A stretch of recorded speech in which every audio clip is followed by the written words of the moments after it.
बच्चों आज हम सीखने वाले हैं द्विघात समीकरण चैप्टर 4 से मोस्ट इम्पॉर्टेंट एमसीक्यूज यानी कि बहुविकल्पी प्रश्न जो कि पिछले सालों बोर्ड परीक्षाओं में पूछे गए हैं। जैसे पहला क्वेश्चन है, इसमें देखिए बहुपद x वर्ग ऋण 3x ऋण m गुणा m धन 3 के शून्यक है। तो इस क्वेश्चन में देखेंगे तो आपको ये चीज़ दिखेगी, यहाँ पर जो है ना थोड़ा सा ये चीज़ लिखी हुई है, तो इस वजह से बच्चों को थोड़ा सा है टफ लगता है। यदि यहाँ पर इसकी जगह पर कोई अंक लिखा होता तो आपको ज़्यादा दिक्कत नहीं होती, तो लेकिन इसमें बिल्कुल नहीं दिक्कत होनी है, उससे भी आसान होता है। देखिए कैसे, जब हम शून्यक निकालते हैं तो इसमें एक तरीका क्या है कि आप इसमें ये वैल्यूज रख के चेक कर लें। जहाँ पर शून्यक का मतलब क्या है, कोई बहुपद माना px है तो a जो है कोई वास्तविक संख्या है, वो इसका शून्यक कहलाती है। यदि मेरे पास क्या आ जाए बच्चों, pa बराबर क्या आ जाए, x की जगह पर a रखने पर इस बहुपद का मान क्या आ जाए, 0 आ जाए, तो उसी को क्या बोलते हैं। तब मैं क्या कहूँगा, a जो है px का एक शून्यक है, 0 है।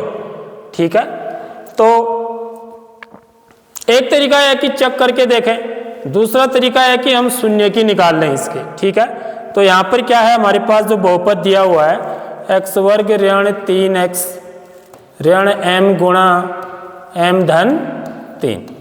ठीक है, तो ये px है मेरा। तो हम क्या करते हैं, गुणनखंड से निकालते हैं। तो गुणनखंड करने में क्या करते हैं, x वर्ग का गुणांक क्या है, यहाँ पर 1 है, तो x वर्ग के गुणांक को और अचर पद को क्या करते हैं, गुणा करते हैं। तो 1 को किससे गुणा करेंगे, ऋण m गुणा m धन 3 से। तो ये क्या आ जाएगा, 1 से गुणा करने पर किसी भी संख्या को वही संख्या आती है, ऋण m गुणा m धन 3। ठीक है, अब मुझे जो गुणनफल मुझे प्राप्त हुआ है, इसके ऐसे दो गुणनखंड निकालने होते हैं जो जिनका योग या अंतर, याद रखिए योग या अंतर किसके बराबर हो, x के गुणांक के बराबर। तो x का गुणांक क्या है, ऋण 3 है। तो यहाँ पर यदि आप देखेंगे तो यदि मैं -m इंटू m प्लस 3, इसके दो गुणनखंड यहाँ ऑलरेडी दिए हुए हैं। देखिए, तो एक तो क्या है m है और दूसरा क्या है m धन 3 है। तो मुझे क्या करना है बच्चों, एक पर ऋण का चिन्ह लगाना है। ठीक है, एक तो m धन 3 है मेरा, ये दूसरा m है। ये देखिए, यदि मैं इसमें से इसको माइनस करता हूँ, m धन 3 में से m को माइनस करता हूँ तो m से m कैंसिल, तो मेरे को क्या मिलता है, 3 मिल रहा है। देखिए, तो 3 तो चाहिए ना मुझे, साथ में ऋण का चाहिए। तो यदि मैं इसको किसका ले लूँ, ऋण का ले लेता हूँ। देखिए, बड़ी वाली संख्या को ऋण का ले लेंगे, छोटे वाली को धन का ले लेंगे। यदि मैं इन दोनों को गुणा करूंगा तो इतना ही आएगा, और यदि इन दोनों को जोड़ूंगा तो मेरा -3 आ जाएगा। देखिए कैसे, इस वाले को पहले लेता हूं, -m प्लस 3 प्लस m बराबर, देखिए आप ये कितना हो जाएगा, -m -3 प्लस m। तो ये -m प्लस m क्या हो गया, 0। तो क्या मिला मुझे, -3, यानी कि x का गुणांक मिल गया।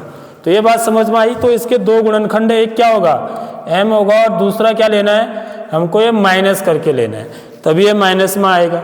ठीक है, और इन दोनों को इसमें से इसको जोड़ के कितना आ रहा है मेरा, -3 आ रहा है, जो कि x के गुणांक के बराबर है। तो इसलिए मैं -3x को कैसे लिखूंगा, ऐसे लिख दूंगा। ठीक है, यानी कि इसके पीछे ये -3x लिखना है, तो यहाँ भी क्या करूँगा, मैं इसको x से मल्टीप्लाई कर दूंगा दोनों। ठीक है, इधर भी और इधर भी। तो ये कितना हो जाएगा बच्चों, अब देखिए, अब मेरा px बराबर हो जाएगा x²। ठीक है, और इसको अंदर गुणा करेंगे तो क्या हो जाएगा, -m प्लस 3 इंटू x। ठीक है, x से इसके साथ भी गुणा होगा क्योंकि ये दो पद है, इसको x से गुणा करेंगे तो गुणा x, और m को भी x से गुणा करेंगे। ठीक है, तो प्लस mx। ठीक है, और माइनस अब लास्ट वाला पद, तो इसकी वैल्यू कितनी है, इसकी वैल्यू -3x है, ठीक है। तो -3x की जगह पर मैंने क्या लिख दिया, -m+3 into x plus m into X, minus जो लास्ट पद है m इंटू m+3, ठीक। अब देखिए, अब इन दोनों में क्या चीज़ कॉमन है, ये दो पद लेते हैं तो इसमें x कॉमन है, तो x कॉमन लेंगे तो यहाँ पर क्या बचेगा बच्चों मेरा, x माइनस m+3, ठीक है। यह बात आ गई समझ में, x माइनस m+3, x बाहर आ गया तो x से अंदर डिवाइड करेंगे तो x स्क्वायर को x से डिवाइड करेंगे तो x टाइम जाएगा, x से कैंसिल हो जाएगा तो m+3। ऐसे यहाँ पर देखिए इन दोनों में क्या चीज़ कॉमन है, यहाँ पर m कॉमन है तो m कॉमन लेंगे तो x माइनस, यहाँ बड़ा ब्रैकेट लगा लेंगे, ठीक है, x माइनस m+3, ठीक है, ये वाला ब्रैकेट लगा लीजिए। तो देखो ये जो फैक्टर आए मेरे, ये जो यहाँ पर सार्वगुणनखंड ये चीज़ आ गया, ठीक। अब इन दोनों में क्या चीज़ कॉमन है, ये जो अंदर है x माइनस m+3 ब्रैकेट के अंदर, ठीक है। तो इसको बाहर कॉमन ले लिया तो इसका भाग देंगे अंदर तो यहाँ क्या बचेगा x और यहाँ क्या बचेगा +m, ठीक है। तो शून्यकों के लिए हम क्या करते हैं, px बराबर क्या रखते हैं 0, तो यहाँ पर लिखेंगे शून्यकों के लिए px बराबर किसके बराबर होना चाहिए, 0 के बराबर। तो यानी कि इसको किसके बराबर रखेंगे, 0 के बराबर, x माइनस m+3 बराबर 0, ठीक है, और x प्लस m बराबर 0। तो यहाँ पर सीधे निकाल रहा हूँ मैं, ठीक है। यदि हम इसको 0 के बराबर रखेंगे तो या तो ये 0 के बराबर होगा या ये 0 के बराबर होगा, x प्लस m बराबर 0। तो यहाँ से x की वैल्यू क्या आ जाएगी, x बराबर m+3 और यहाँ पर x बराबर क्या आ जाएगा -m। तो -m और m+3, देखिए जरा, -m और m+3, यानी कि कौन सा ऑप्शन सही होगा, option B is the right answer, ठीक है। m माइनस का और m+3 प्लस का। तो ये क्वेश्चन आया होगा समझ में आपके। तो मेन चीज क्या है कि इसके गुणनखंड निकालने का है यहाँ पे।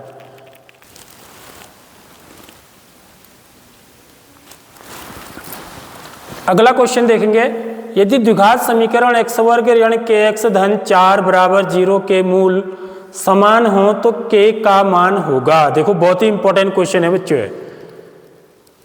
तो यहां पर क्या है, इसके मूल क्या है, इसके सॉल्यूशन सेम है बोल रहा है, ठीक है, रूट से इक्वल है। इसको क्या बोलते हैं, रूट्स आर इक्वल। तो वैल्यू ऑफ k हमको फाइंड करनी है। तो मूलों की प्रकृति के लिए 3 केसेज होते हैं हमारे पास, ठीक है, 3 केस हैं। इस केस को समझना है आपको, केस 1, केस 2 और केस 3। तो जब भी हमको मूल बराबर हैं, ये मूलों की प्रकृति दे रखी है, तो उसके लिए हम क्या निकालते हैं बच्चों, विविक्तिकर निकाले जाते हैं। विविक्तिकर इसको किससे दिखाते हैं हम, डी से। क्या बोलते हैं हिंदी में, विविक्तकर, ठीक है, अंग्रेजी में बोला जाता है डिस्क्रिमिनेंट। तो इसमें 3 केस होते हैं। इसकी डी की वैल्यू क्या होती है, b² - 4ac। यदि ये 0 के बराबर होते हैं तो मूल क्या होंगे, वास्तविक होंगे। ये क्या होते हैं, रियल एंड इक्वल, यानी कि वास्तविक और समान। वास्तविक और समान होते हैं, यानी कि बराबर होते हैं। यदि d का मान क्या है, d इज ग्रेटर देन 0, ठीक है, तब क्या होंगे, वास्तविक तो होंगे ही। वास्तविक का मतलब परिमेय या अपरिमेय। लेकिन क्या होंगे, असमान होंगे। असमान का मतलब समझ लो, समान का मतलब है यदि एक 1/2 है तो दूसरा भी 1/2 ही होगा, ठीक है। असमान का मतलब है कि यदि एक 1/2 है तो दूसरा 1/3 हो सकता है, या कुछ भी हो सकता है दूसरा, यानी कि अलग होगा। और यदि d की वैल्यू क्या है, जीरो से छोटी है यानी कि नेगेटिव है। इसका मतलब क्या है? इसका मतलब d जीरो के बराबर है। इसका मतलब है कि d जो है वो पॉजिटिव है, धनात्मक है। ठीक है, जीरो से छोटा है का मतलब d का मान क्या आ रहा है आपका? ऋणात्मक आ रहा है। तो इस स्थिति में हमको कोई भी वास्तविक मूल नहीं मिलते, वास्तविक मूल नहीं मिलते, यानी कि ना आपको परमेय मिलेंगे ना अपरमेय मिलेंगे। तो ये क्या होते हैं? इमेजिनरी रूट से मिलते हैं, ये आप बड़ी क्लासों में पढ़ेंगे क्या होते हैं। ठीक है, तो ये 3 कंडीशन आपको पता होनी चाहिए इस प्रकार के प्रश्नों को हल करने के लिए। तो क्वेश्चन नंबर 2 ये कह रहा है कि यदि द्विघात समीकरण x² - kx + 4 के मूल समान हो, तो मूल समान हो का मतलब क्या है बच्चों? मूल समान है का मतलब है मूल समान है, प्रश्न बोल रहा है मूल समान है। तो इसका मतलब होता है कि विविक्त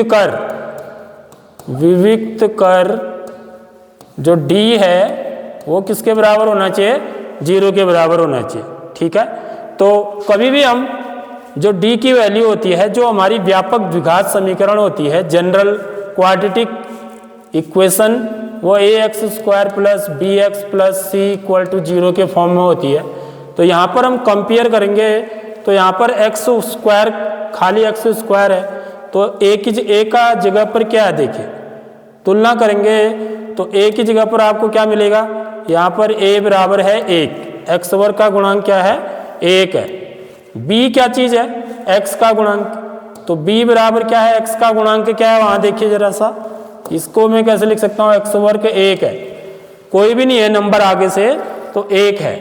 x का गुणांक क्या है? यानी कि multiple of x is -k, तो b का गुणांक क्या है?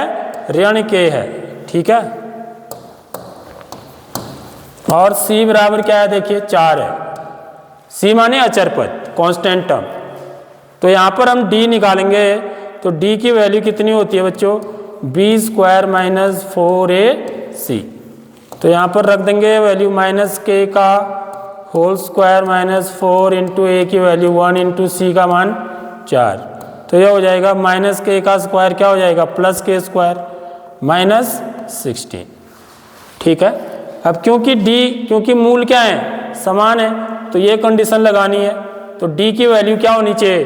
0 के बराबर होनी चाहिए। तो ये d की वैल्यू मेरी इतनी आई है, तो इसको किसके बराबर रख देंगे? 0 के बराबर। k² - 16 = 0। तो k² क्या हो जाएगा? 16। ठीक है, तो यहाँ पर k = क्या हो जाएगा बच्चों? √16। ठीक है, तो यहाँ पर एक चीज़ ध्यान रखना है, कभी भी k² = 16 इस प्रकार की इक्वेशन होती है तो वहाँ पर साइन प्लस माइनस दोनों आते हैं। ठीक है, तो यहाँ से k की वैल्यू क्या आ जाएगी? +-4 आ जाएगी, क्योंकि +4 का भी स्क्वायर 16 होता है और -4 का भी स्क्वायर 16 होता है। इसलिए कौन सा ऑप्शन सही है? Option D is the right answer.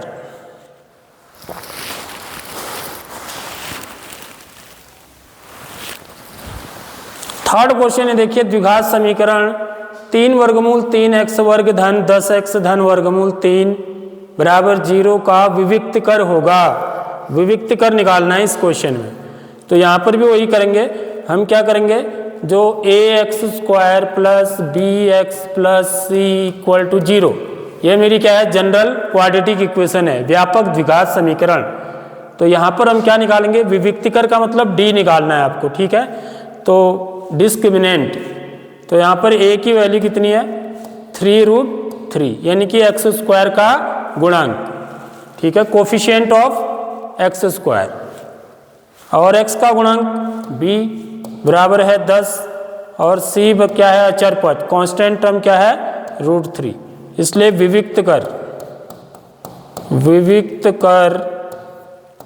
d बराबर क्या हो जाएगा?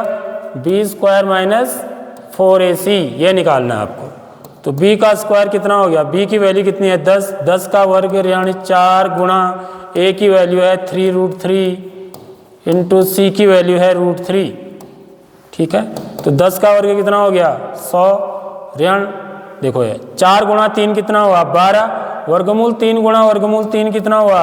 3, वर्गमूल 3 का वर्ग तो वर्गमूल 3 का वर्ग कितना हो जाएगा, वर्गमूल 3 का वर्ग करेंगे तो ये 3 आ जाएगा। ठीक है, किसी भी संख्या के वर्गमूल का वर्ग करते हैं तो वही संख्या आ जाती है।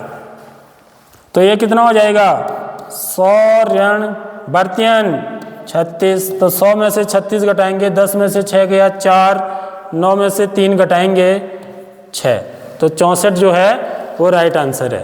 तो कौन सा ऑप्शन सही होगा, ऑप्शन डी।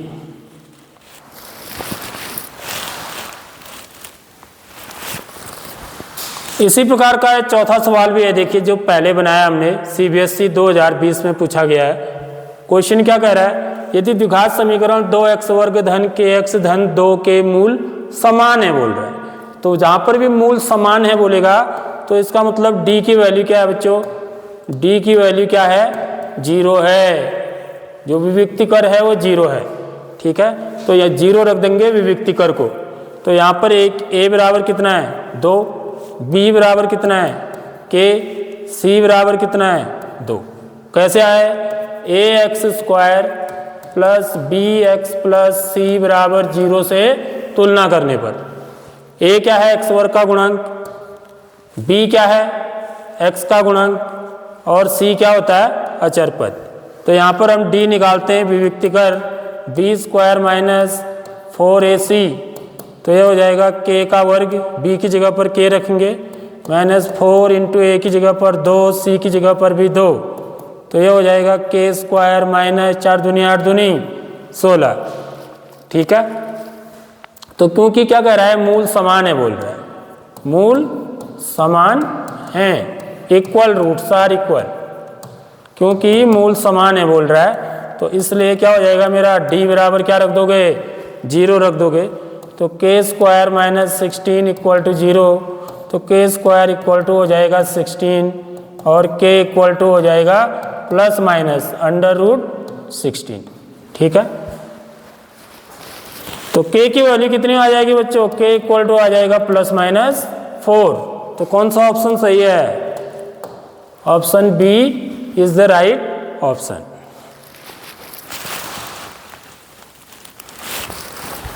पांचवा क्वेश्चन है, देखिए द्विघात समीकरण 2x वर्ग ऋण 4x धन 3 के मूल हैं वास्तविक तथा बराबर, वास्तविक तथा भिन्न, वास्तविक नहीं और वास्तविक, इस ढंग से दिया है। ठीक है, तो इस क्वेश्चन में भी हमको क्या निकालना है, ये CBSE 2020 में पूछा गया है। तो इस क्वेश्चन का भी हल कैसे करेंगे बच्चों, यहाँ पर भी हम मूलों की प्रकृति जब भी पता करनी है तो हम क्या निकालेंगे, विविक्तिकर ज्ञात करेंगे, डिस्क्रिमिनेंट फाइंड करेंगे। ठीक है, तो यहाँ पर ax square plus bx plus c बराबर 0 से तुलना करने पर, इससे तुलना करेंगे दी गई समीकरण का, तुलना करने पर तो a की वैल्यू कितनी है 2, b की वैल्यू कितनी है ऋण 4, c की वैल्यू कितनी है 3, तो इसलिए विविक्तिकर d इक्वल टू होता है b स्क्वायर माइनस 4ac, तो माइनस 4 का स्क्वायर माइनस 4 इंटू a की वैल्यू 2, c की वैल्यू 3, तो ये हो जाएगा धन 16 ऋण 4 दूनी 8, 8 3 24, तो देखिए माइनस में आ रहा है आंसर। ठीक है, 16 8 माइनस 8 आ रहा है, तो यानी कि इसकी वैल्यू क्या है, d क्या है, ये क्या है 0 से छोटा होता है ऋण 8, तो इसका मतलब d इज लेस देन 0। जब d का मान 0 से छोटा होगा तो मूल क्या होंगे, वास्तविक नहीं होंगे। ठीक है, इस केस में हमको वास्तविक मूल नहीं मिलते हैं, तो इसलिए कौन सा ऑप्शन सही होगा, option C is the right answer. छठा सवाल देखिए, समीकरण ax वर्ग धन bx धन c बराबर 0 जहां a की 0 के बराबर नहीं है के मूल वास्तविक नहीं होंगे, बोल रहा है वास्तविक नहीं होंगे यदि, तो वास्तविक कब नहीं होते हैं। ठीक है, वास्तविक कब नहीं होते हैं बच्चों, जब d का मान क्या होता है, अभी हमने क्वेश्चन किया था, जब d का मान क्या होता है, d लेस देन 0 होता है, यानी कि d का मान ऋणात्मक होता है। और d की वैल्यू क्या होती है, देखो यहीं से निकालते हैं हम, b square minus 4ac is less than 0। ठीक है, ये बात आई समझ में? अब देखो यहाँ पर कंडीशन इस ढंग से दे रखे हैं तो इसी में ही है बस थोड़ा समझने का। अब हम क्या करते हैं, देखो ये क्या कहलाती है, एक इनइक्वलिटी कहलाती है, ठीक है। तो इसको हल कैसे करते हैं, देखिए बी स्क्वायर माइनस 4ac है इज लेस देन 0 है, तो हम क्या करेंगे, दोनों साइड करेंगे जो भी चीज़ करना है। यहाँ पर क्या करेंगे, प्लस 4ac करेंगे क्योंकि मुझे इसको हटाना है ना, यहाँ बी स्क्वायर में है देखिए, तो यहाँ पर भी क्या करना पड़ेगा, प्लस 4ac दोनों साइड। तो माइनस 4ac प्लस 4ac क्या हो गया, कैंसिल हो गया। तो B square is less than 0 में 4ac जोड़ेंगे तो 4ac, तो यह कंडीशन बन जाएगी। बी स्क्वायर क्या होना चाहिए, 4ac से छोटा होना चाहिए। तो कौन सा कंडीशन सही है, देखिए जरा कौन सा विकल्प सही है, ए वाला ऑप्शन क्या है यहाँ पर सही है। तो ये बहुत अच्छा सवाल है। तो एक एक नंबर में इसी टाइप के क्वेश्चन पूछे जाते हैं आपके। 7वां क्वेश्चन देखिए, द्विघात समीकरण P x square plus Q x धन आर बराबर 0 जहाँ की p बराबर नहीं है 0 के मूल समान होंगे। समान कब होते हैं, यहाँ पर देखिए यदि मैं इसकी तुलना, यहाँ पर ए बी सी की जगह पर पी क्यू आर लिखा हुआ है, तो यहाँ पर ए की जगह पर यदि मेरे पास इक्वेशन ऐसी होती है X square plus B X plus C equal to 0 होता, ठीक है। तो यहाँ पर ए की जगह पर क्या है बच्चों, p है, b की जगह पर क्या है, q है, c की जगह पर क्या है, r है। तो यहाँ पर मूल समान, मूल समान कब होते हैं, मूल समान होने के लिए क्या शर्त है, होने के लिए जो शर्त है मेरे पास वो क्या है, d क्या होना चाहिए 0 के बराबर, ये शर्त है। यानी कि d की वैल्यू यहाँ पर क्या हो जाएगी फिर, यानी कि बी स्क्वायर माइनस 4ac किसके बराबर होना चाहिए, 0 के बराबर।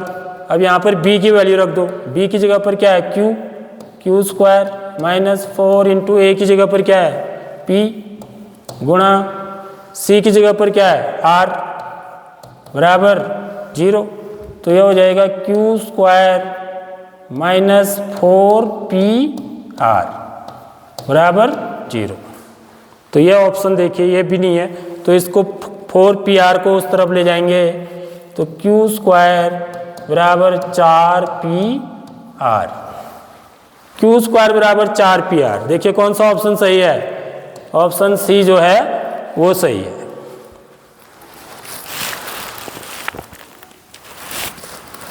आठवां क्वेश्चन है देखिए, द्विघात समीकरण 2x वर्ग ऋण x ऋण 6 के मूल हैं।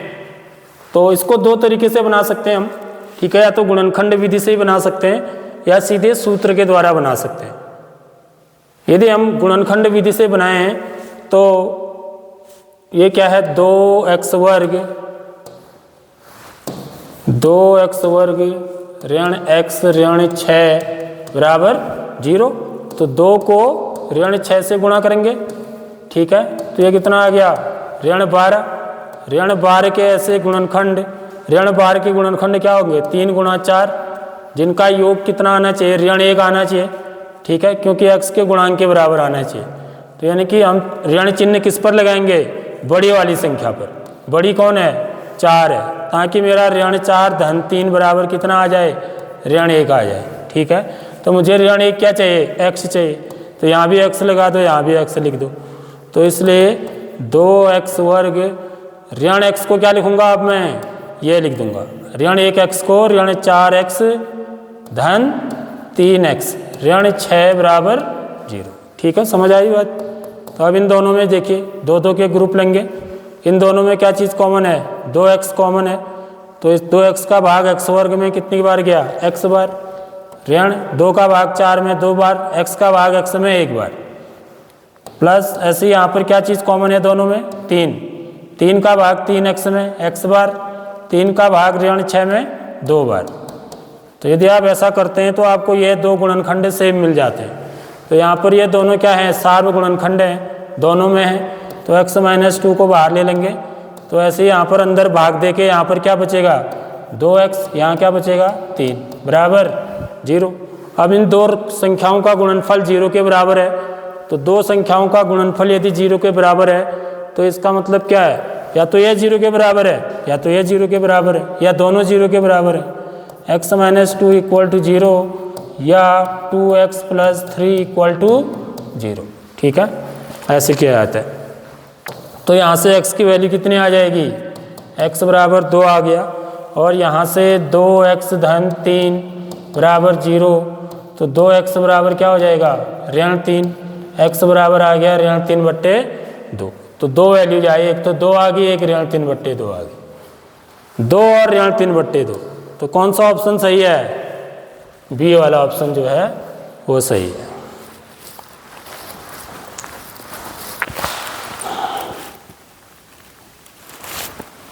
नौवां क्वेश्चन है, देखिए द्विघात समीकरण 2x वर्ग ऋण वर्गमूल 5x धन 1 बराबर 0 के a है, दो भिन्न वास्तविक मूल हैं, दो बराबर वास्तविक मूल हैं, कोई वास्तविक मूल नहीं है, दो से अधिक वास्तविक मूल हैं। तो इसको भी सेम उसी तरह से करेंगे हम। ठीक है, यहाँ पर क्या निकालेंगे, कभी भी मूल पूछ रहा है तो इसका मतलब हमको क्या निकालना है, विविक्ति का डी निकालना है, डिस्क्रिमिनेंट निकालना है। तो यहाँ पर यदि हम कंपेयर करेंगे ax² plus bx plus c से, तो a की वैल्यू कितनी है, 2 है, b की वैल्यू कितनी है, -√5 है, और c की वैल्यू कितनी है, 1 है। तो d की वैल्यू कितनी होती है, b² माइनस 4ac, तो -√5 का स्क्वायर माइनस 4 इंटू a की वैल्यू है 2 गुणा c का मान कितना है, 1। तो वर्गमूल 5 का वर्ग कितना हो जाएगा, 5, ऋण 4 दूनी 8, तो ये कितना आ रहा है, ऋण 3। तो d का मान क्या आ रहा है, 0 से छोटा आ रहा है, यानी कि d is less than 0, negative है ना, ऋणात्मक। ऋण 3 क्या है, 0 से छोटा है।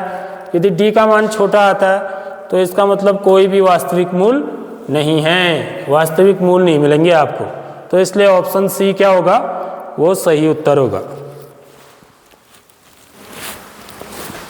क्वेश्चन नंबर 10 है, देखिए यदि f(x) बराबर ax² plus bx plus c है और c बराबर b वर्ग बट्टे 4a है, तो f(x) बराबर 0 के मूल होंगे। तो पहले तो इस क्वेश्चन को समझना है। ठीक है, क्वेश्चन को कैसे समझना है, देखिए क्वेश्चन को समझने का मतलब यह है कि ये क्या चीज है बच्चों, ये हमारा होता है बहुपद। बहुपद को हम इससे दिखाते हैं, पॉलिनोमियल्स को। ठीक है, तो ये बहुपद दिया हुआ है ax वर्ग धन bx प्लस c, और ये क्या दिया हुआ है, c की वैल्यू दी हुई है, तो इसमें भी कोई दिक्कत की बात नहीं है। और ये क्या चीज दिया हुआ है, ये बन गया मेरा बहुपद ही क्या बन जाता है, यदि इक्वल टू 0 करते हैं तो ये क्या बन जाता है, मेरा द्विघात समीकरण। इसको क्या बोलते हैं, द्विघात समीकरण कहते हैं। ठीक है, समझ में आ गई बात। तो इसमें कोई वो वाली बात नहीं है, ये बहुपद है, ये c की वैल्यू है, ये द्विघात समीकरण के मूल होंगे। ठीक, तो वही चीज करना है यहाँ पर। यहाँ पर भी हमको क्या निकालेंगे हम, क्योंकि मूल होंगे, मूल पूछ रहा है, तो इसका मतलब क्या निकालना है, विविक्तिकर निकालना है। तो d इक्वल टू क्या होता है, b² माइनस 4ac होता है। ठीक है, तो b की जगह पर तो b है, a की जगह पर भी e है, लेकिन c की वैल्यू अलग है। ठीक है, तो b² माइनस 4a गुणा c की मान कितना लिख देंगे, b वर्ग बट्टे 4a लिख देंगे। ठीक है बच्चों, आ रही बात समझ में। c की वैल्यू हमको चेंज कर देनी है यहाँ पर, क्योंकि c का मान अलग से दिया हुआ है कि c का मान b वर्ग बट्टे 4a है। तो 4a से 4a कैंसिल हो गया एक बार, तो ये कितना आ गया, b वर्ग माइनस b वर्ग, यानी कि क्या आ गया, 0। तो d की वैल्यू क्या आ गई, 0 के बराबर। यदि d का मान 0 होता है तब मूल कैसे होते हैं, वास्तविक और बराबर, यानी कि ऑप्शन ए क्या होगा, मेरा सही होगा।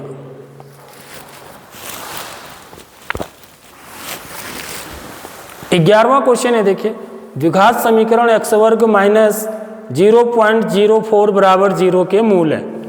तो यहाँ पर दिक्कत क्या है, क्वेश्चन तो सिंपल है। ठीक है, जरा यहाँ पर बच्चे गलती क्या करते हैं, इसमें करते हैं 0.04। ठीक है, तो दशमलव में है ना, तो यहाँ पर बच्चे गलती करते हैं अक्सर। ठीक है, तो इसको क्या कर लो, दशमलव को हटा लो। 0.04 है, तो इसको दशमलव हटाने के लिए मुझे 2 अंक आगे लाना पड़ेगा। तो 2 अंक आगे लाने के लिए किससे करते हैं, 100 से गुणा करेंगे। तो 100 से क्या करेंगे, भाग भी देंगे ठीक उल्टा, समतुल्य भिन्न जैसे बनाएंगे।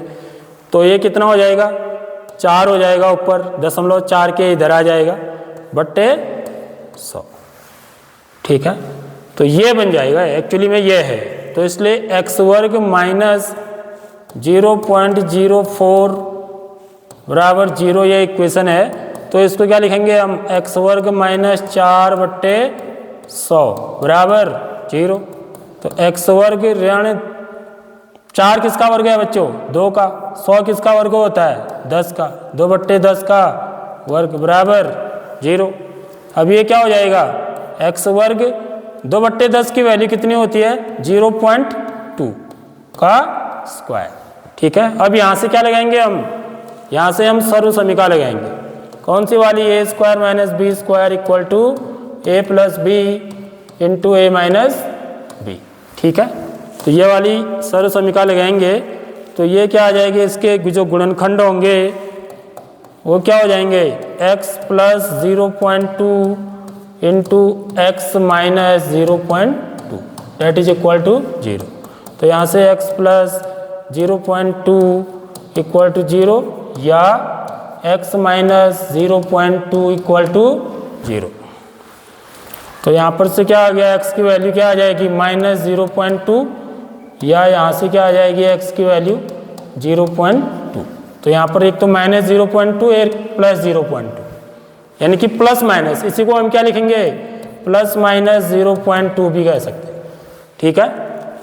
समझ आ गई बात, क्योंकि माइनस साइन में भी है और प्लस साइन में भी है। तो कौन सा ऑप्शन सही होगा, option A is the right answer.